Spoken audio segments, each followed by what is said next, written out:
Selamat datang teman-teman semuanya, kembali lagi bersama saya, Ari Nugroputro di EduTech Lab Podcast. Kali ini kita kedatangan salah satu tamu, mahasiswa teknologi pendidikan, tetapi mahasiswa teknologi pendidikan ini pernah magang di pertambangan batu bara. Kita coba sapa sejenak Mas Dito Ferdiansah. Halo Mas Dito, bagaimana kabarnya? Halo Ari, alhamdulillah kabarku baik. Gimana kabarnya Ari? Alhamdulillah saya juga baik. Alhamdulillah. Semester berapa sekarang? Oh, sekarang kalau saya semester 6 Mas Dito. Oh, semester 6. Waduh. Iya. Satu step lagi nih, tahun keempat ya. Iya, doakan ya Mas Dito. Ya, siap. Mas Dito, akhir-akhir ini sibuk ngapain Mas? Oke, untuk kesibukan aku, aktivitas di semester 8 ini, aku semester 8 ya. Itu mengerjakan skripsi ya. Sama seperti mahasiswa tingkat akhir yang lainnya.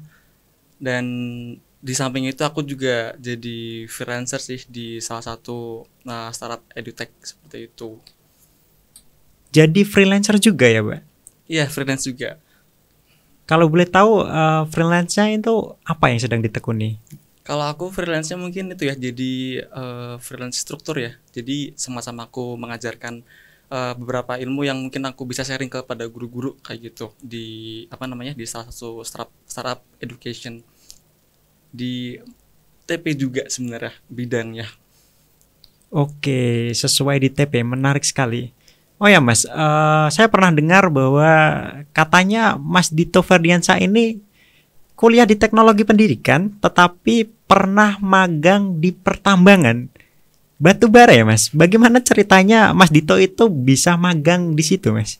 Oke, jadi mengenai internship di salah satu perusahaan tambang batu bara itu sebenarnya aku itu ya tertarik ikut di salah satu program yang diinisiasikan oleh Kemendikbud-Ristek ya. Itu ada namanya MSIB ya, salah satu program dari Kampus Merdeka. Itu kan ada magang bersertifikat sama studi independen seperti itu. Nah kebetulan start story itu aku sebenarnya tertarik di perusahaan-perusahaan yang mungkin masih relate sama TP kayak gitu kan. Nah aku tuh cari keyword semacam digital learning ataupun kurikulum ataupun development research ataupun sejenisnya gitu kan. Ada beberapa perusahaan yang aku apply sebenarnya. Salah satunya adalah perusahaan tambang itu.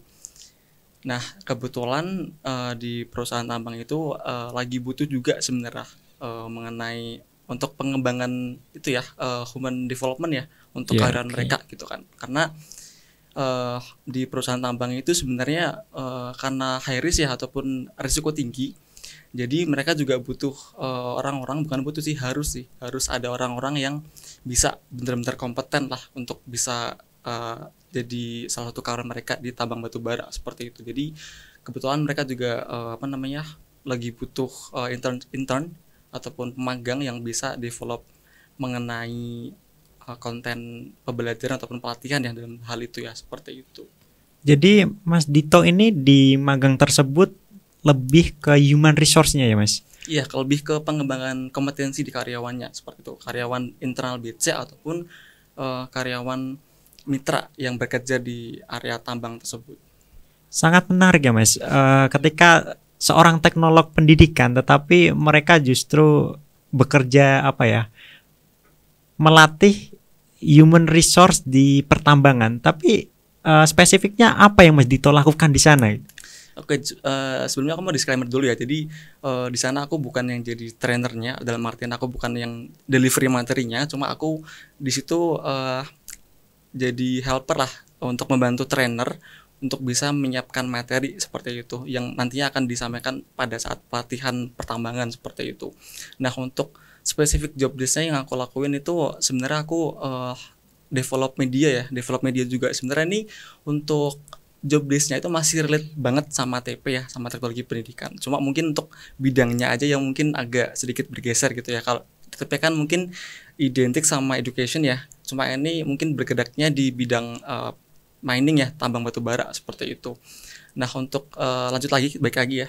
Untuk job desk yang aku lakuin itu adalah aku develop media. Jadi namanya video microlearning. Jadi aku develop video tersebut untuk jadi bahan self learning ya ataupun pembelajaran mandiri untuk karyawan di perusahaan tambang tersebut. Jadi mengembangkan media untuk apa ya, para penambang itu ya, Iya, Mas? untuk para penambang dan beberapa job desk lain yang mungkin saling ikut membantu ya. Bukan berarti nambang semua, bukan. Tapi Oke. ada beberapa hal yang emang di luar tambang tapi mungkin bisa berkaitan juga sama Oke, proses oke. pertambangan itu. Tapi saat Mas Dito develop materi itu, Mas, ada kesulitan nggak, Mas? Seperti yang Mas Dito katakan tadi, cukup apa ya, bergeser, yang mana teknologi pendidikan banyak membahas tentang pendidikan, tetapi di situ ada challenging. Mas harus create media yang basisnya mining, pertambangan. Apa kesulitan yang Mas alami ketika develop media tersebut, Mas? Oke, jadi itu challenge ya, bener ya, itu tantangan gitu kan. Sebenarnya kalau dibilang kesulitan, iya bener kesulitan. Cuma mungkin itu aku lebih mandang kayak mungkin ini tantangan baru gitu kan. Jadi aku harus belajar lagi. Untuk yang paling utama adalah jelas aku mungkin nggak terlalu familiar sama materi-materinya ya, kayak gitu kan. Karena itu mungkin materi-materi pertambangan dan mungkin basisnya adalah saintek dan sejenisnya seperti itu. Jadi aku kurang familiar dengan materi-materi tersebut. Ada materi blasting ataupun peledakan, terus ada materi juga mengenai dumping dan juga sejenisnya. Itu mungkin dari aku emang kurang ataupun baru denger ya waktu di sana kayak gitu. Cuma dari samping itu aku juga bisa belajar banyak juga gitu kan sama trainer-trainer tersebut. Ya jadi aku lebih ke lebih make sure aja lah mengenai materinya aku coba kembangin ke video ini. Apakah emang udah benar untuk media seperti ini, ataupun ada mungkin teks ataupun sejenisnya yang mungkin ada yang perlu dibenahi lagi, atau ada perlu direvisi atau gimana seperti itu. Jadi kesulitannya pasti ada sih seperti itu.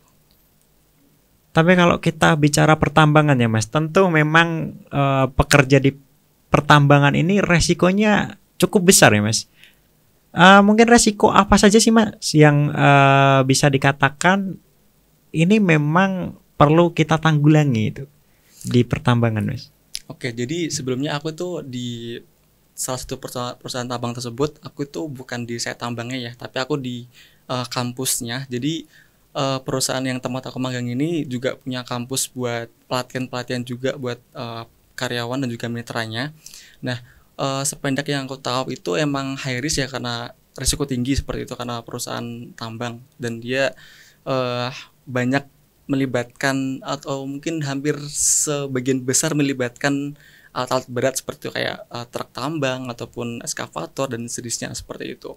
Nah, untuk tantangan terbesar jelas itu ya, kita kalau di perusahaan tambang itu sebisa mungkin adalah meminimalisasi adanya insiden ataupun eksiden seperti itu. Maka dari itu salah satu hal yang perlu diketatkan lagi istilahnya itu mengenai kompetensinya seperti itu. Jadi kalau di karyawan tambang itu kalau misalkan emang dinilai mereka belum mampu dan belum bisa, mereka nggak bakal diizinkan untuk masuk ke site tambang seperti itu, karena resikonya bisa fatality seperti itu. Jadi mereka juga gak mau rugi ya, karena perusahaan tambang itu juga ada target tahunan yang mereka kejar seperti itu. Karena kalau misalkan ada insiden ataupun eksiden lebih parahnya lagi, itu semuanya di stop, mengenai operasi tambangnya itu stop di beberapa waktu sampai proses investigasi itu benar-benar selesai oleh pihak-pihak yang terlibat ya, khususnya dari kementerian terkait seperti itu. Jadi mereka harus diberi pelatihan terlebih dahulu sebelum mereka jadi pekerja resmi ya, Mas. Iya benar. Untuk Jadi pelatihan itu mereka dibiayai oleh perusahaan ataukah mereka menggunakan biaya sendiri, Mas? kalau untuk pelatihan itu mungkin aku belum terlalu make sure ya mengenai biayanya. Cuma sependek yang aku tahu itu sudah jadi tanggungan ya ataupun tanggung jawab dari perusahaan, karena salah satu izin kerja itu adalah adanya sertifikasi seperti itu. Oke, jadi harus ada sertifikasi ya, Mas. Iya. sertifikasi benar Tapi sekali. sepanjang Mas mengikuti magang itu, menurut Mas menarik atau sesuai dengan passion Mas atau berbeda, Mas? Kalau aku sebenarnya menarik ya. Kenapa? Karena pertama itu strong way aku adalah itu mungkin di luar bidang yang selama ini aku dalemin gitu kan. Kalau misalkan di kampus itu aku lebih sering ke pendidikan seperti itu kan. Jadi alhamdulillah aku dikasih rezeki sama Allah, aku bisa apa namanya switch ke jalur lain gitu kan. Ya mungkin bidangnya agak bergeser sedikit gitu kan, tapi mungkin untuk terkait dengan hal yang aku lakuin itu nggak beda jauh seperti itu. Nah itu apa namanya mengenai challenge ataupun sejenisnya, jujur aku bersyukur banget ya masih dikasih kesempatan bisa magang di salah satu perusahaan tambang seperti itu, karena itu juga membuka istilahnya apa ya, membuka potensi baru gitu kan. Barangkali aku juga ada interest ke situ kan, ataupun ada minat ke situ, aku juga bisa lebih dalemin lagi mengenai human resource di area apa namanya di perusahaan-perusahaan K3 ataupun tambang seperti itu. Oke, sangat menarik sekali ya, Mas. Adakah tips dan trik bagaimana sih caranya Mas ini bisa masuk magang di pertambangan untuk mungkin adik-adik atau teman-teman Mas, siapa tahu ada yang kepengen juga nih. Ternyata seru juga ya TP masuk ke pertambangan. Apa sih tips dan triknya agar bisa diterima di magang pertambangan? Oke, jadi ini balik lagi ya ke apa namanya magang MSIB ya, karena ini yang magang MSIB. Jadi untuk tips dan kiatnya mungkin yang pertama adalah kita coba bangun personal branding dulu ya, seperti itu. Jadi kita coba kuatin di diri kita sendiri terlebih dahulu. Kita sebenarnya strongnya di mana sih dan passion kita di mana gitu kan. Kita punya bakat di mana gitu, itu perlu digali dulu gitu kan. Kalau misalkan kita udah ada itu, setidaknya kita udah ada punya kompas gitu kan. Oh, aku minatnya misalkan di development media gitu kan. Berarti udah ada satu guide nih, satu petunjuk gitu kan. Berarti nanti cari apa namanya posisi yang dia berkecimpung di bidang pengembangan itu, seperti itu. Itu yang pertama mengenai personal branding. Yang kedua adalah relasi sih. Itu penting banget gitu kan ya. Nggak bisa aku pungkiri, relasi ataupun koneksi itu penting banget ya. Dalam hal ini adalah bukan berarti dalam tanda kutip orang dalam ya, bukan ya. Tapi aku ini juga sedikit cerita ya dari salah satu kemarin yang jadi interviewer aku. Itu mereka lebih senang sama orang yang direkomendasikan oleh orang yang mereka kenal. Dalam artian misalkan aku udah di recruiter nih, terus ada temanku yang merekomendasikan orang gitu kan. Berarti kan orang itu temanku ini itu udah tahu tuh mengenai, ya setidaknya udah pernah project bareng lah. Jadi mereka bisa merekomendasikan ke aku gitu kan. Nah, jujur mereka lebih senang, lebih prefer dengan hal itu karena mereka udah apa ya istilahnya udah dapat gambaran lah dari teman mereka itu. Ya, Mas? Iya, udah dipercaya lah seperti itu. Namun itu juga tidak menutup kemungkinan ya apa namanya dari orang-orang baru yang mungkin belum punya koneksi juga masih ada chance gitu kan. Tergantung lagi ada beberapa faktor yang mempengaruhi apakah kita diterima sebagai internship ataupun sebagai pekerja gitu kan di suatu company ataupun perusahaan, atau mungkin belum diterima seperti itu. Oke, mengenai personal branding tadi kan mahasiswa nih harus punya expertise tersendiri gitu. Menurut Mas sebagai mahasiswa teknologi pendidikan, keahlian apa sih Mas yang wajib dimiliki oleh mahasiswa? Oke, sebagai mahasiswa edutech ya sebenarnya ada banyak sih yang bisa kita gali gitu kan. Misalkan untuk teman-teman yang ambil konsentrasi di kurikulum, mungkin bisa jadi kurikulum developer ataupun instructional designer ataupun sejenisnya. Kalau misalkan teman-teman yang mungkin lebih preferable di pengembangan ataupun di media, itu bisa jadi content development ataupun content creator ataupun sejenisnya seperti itu. Nah, terkait dengan potensi-potensi tersebut sebenarnya nggak ada pedoman baku ya, karena setiap orang kan beda-beda gitu kan, dan nggak mungkin kita sama ratakan gitu kan. Walaupun statusnya sama-sama mahasiswa TP seperti itu. Jadi setiap orang juga punya personality masing-masing dan punya keinginan masing-masing seperti itu. Jadi yang aku bisa saranin adalah dari pertama itu coba kenali diri terlebih dahulu ya. Kita pengen jadi apa sih di apa namanya di at the ending nanti, gitu kan, di akhir nanti kita pengen jadi apa kayak gitu.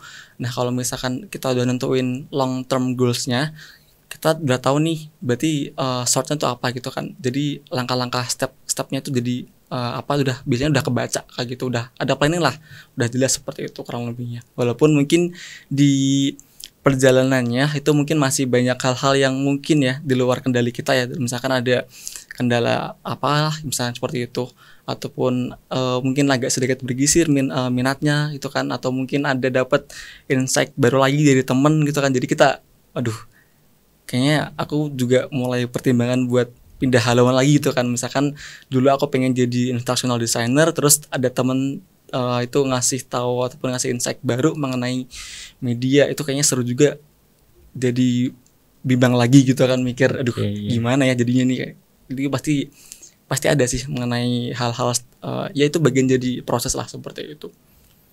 Tapi Mas, ada suatu teori yang mengatakan bahwa lebih baik kita itu belajar kompetensi yang jarang dimiliki orang lain. Karena kalau kita belajar kompetensi yang sudah banyak dimiliki orang lain, nantinya persaingan kita itu sulit, Mas. Apalagi katakanlah mahasiswa ketika lulus kan masih dikatakan junior lah, kalah dengan senior-seniornya. Menurut Mas bagaimana? Apakah memang kita juga harus mempertimbangkan hal itu, bahwa kita harus belajar yang apa ya, skill yang belum dimiliki orang lain. Akhirnya apa ya, persaingan mereka itu sedikit gitu, Mas. Oke, jadi menarik ya mengenai ini, mungkin mengenai potensi lulusan juga ya, karena itu kan di lulusan TP sendiri sebenarnya banyak ya sekarang untuk prospek kerja di lulusan edutech gitu. Nggak melulu bekerja di bidang education, di bidang pendidikan, guru, terus staff di sekolah ataupun sejenisnya, tapi sekarang di TP sendiri menurut aku ya, ini pandangan aku adalah sekarang TP udah mulai dilirik lah di hampir semua bidang perusahaan gitu kan, mulai dari perusahaan kosmetik, perusahaan pertambangan juga gitu kan, ataupun perusahaan lainnya gitu kan. Karena sebenarnya aku melihat itu sekarang udah mulai udah mulai banyak keinginan dari perusahaan itu untuk bisa meningkatkan kompetensi dari dari masing-masing karyawannya seperti itu. Karena nantinya itu akan bakalan berimpact juga ke perusahaan tersebut gitu kan. Kalau misalkan kompetensi di karyawannya itu semakin meningkat, produktivitasnya semakin meningkat juga, itu kan nanti profit ke company-nya juga semakin meningkat gitu kan. Jadi aku mulai melihat sekarang itu mulai banyak perusahaan-perusahaan gitu kan di luar pendidikan juga yang mulai approach ataupun prefer untuk bisa hire lulusan-lulusan TP gitu kan. Ini juga bisa jadi salah satu potensi ya buat teman-teman dari teknologi pendidikan ya. Kalau misalkan dulu sempat bingung gitu kan, ataupun sempat risau mengenai lulus dari TP itu mau jadi apa gitu kan, itu mungkin dari sekarang mulai bisa dikikis lah sedikit-sedikit gitu kan, atau mungkin lebih baik lagi bisa dihilangkan gitu. Sebenarnya TP itu luas sekarang, itu bukan TP yang dulu gitu kan. Sekarang udah meluas lagi kajian TP gitu kan, bukan sekadar pendidikan aja gitu kan, tapi sekarang bisa juga ke pelatihan ataupun training seperti itu. Nah, jadi gitu teman-teman, sekarang teknologi pendidikan itu tidak terbatas hanya sama dunia yang berbau pendidikan saja ya, Mas. Benar sekali. Tapi ada fakta menarik nih, Mas, bahwa fungsionaris teknolog pendidikan sekarang boleh dijabat orang-orang yang di luar pendidikan. Menurut Mas, apakah mahasiswa-mahasiswa kita, mahasiswa-mahasiswa teknologi pendidikan ya, Mas, mampu bersaing dengan lulusan-lulusan lain dalam bidang keahlian kita gitu, Mas? Oke, menarik juga nih mengenai istilahnya lahan yang mungkin untuk di jurusan TP gitu kan, tapi bisa diambil alih juga sama jurusan lainnya gitu ya. Jadi sebenarnya harapannya ya memang di kita ya di jurusan TP itu juga mampu ya bersaing utamanya lagi di lahan yang memang sebenarnya ditujukan untuk lulusan teknologi pendidikan seperti itu. Cuma baik lagi sebenarnya untuk perusahaan untuk kebutuhan mengenai suatu job desk itu biasanya adalah bukan melulu berlandaskan pada jurusan ataupun background education ya. Tapi yang sedikit yang aku tahu ini adalah sebenarnya lulusan ataupun permintaan ya dari perusahaan itu adalah bukan ke orientasinya bukan pada background education, tapi lebih ke bisa apa gitu kan. Sebenarnya nggak masalah mereka mau jadi apa dari lulusan, tapi ini mungkin nggak berlaku buat hal-hal yang mungkin memang harus profesi tetap gitu, misalkan dokter gitu kan, itu memang harus Ya, ada pendidikan sendiri gitu ya. Cuma kalau sendiri, misalkan kayak mungkin profesi-profesi ataupun jabatan gitu kan yang mungkin masih general, masih umum dan masih bisa dimasuki oleh beberapa jurusan termasuk dari TP sendiri, itu aku cuma lihat adalah mereka nggak melihat mengenai latar belakang pendidikan, tapi mereka melihat pada kompetensi yang dimiliki gitu kan. Jadi kalau misalkan ada suatu, katakanlah misalkan satu posisi gitu kan ya, misalkan learning specialist gitu. Nah itu misalkan dari permintaan mereka adalah jurusan teknologi pendidikan gitu kan. Tapi ada nih mahasiswa atau lulusan lain di luar education teknologi itu yang mungkin memiliki skill ataupun kompetensi itu gitu kan. Jadi ya bisa aja diambil gitu kan dari karena lebih expert dari expertnya ya. Iya. Jadi mereka lebih melihat mengenai skill yang apa sih yang kita bisa dari perusahaan gitu kan. Jadi nggak melulu latar belakang pendidikan ataupun universitas itu benar-benar menentukan ataupun menjamin ya bakalan dapat pekerjaan yang pastilah, tapi nggak juga gitu kan. Karena sekarang banyak juga yang perusahaan-perusahaan yang mereka nggak melihat mengenai latar belakang pendidikan, tapi mereka melihat mengenai skill apa sih yang kamu bisa kasih ke aku tuh apa aja gitu kan. Kalau misalkan kamu lulusan SMA ataupun sederajat gitu kan, tapi lebih memiliki skill ataupun kompetensi yang lebih mumpuni dari lulusan sarjana ataupun S2 bahkan, kenapa aku nggak meng-hire kamu aja gitu kan. Lebih mungkin ya karena lebih expertise juga gitu kan di bidang tersebut, seperti itu. Ya, jadi lulusan tidak menjadi hambatan selama kita memiliki kompetensi ya Mas. Iya benar sekali, lebih ditajemin di kompetensi ataupun skill aja sini, balik lagi ke personal branding dari kita sendiri gitu.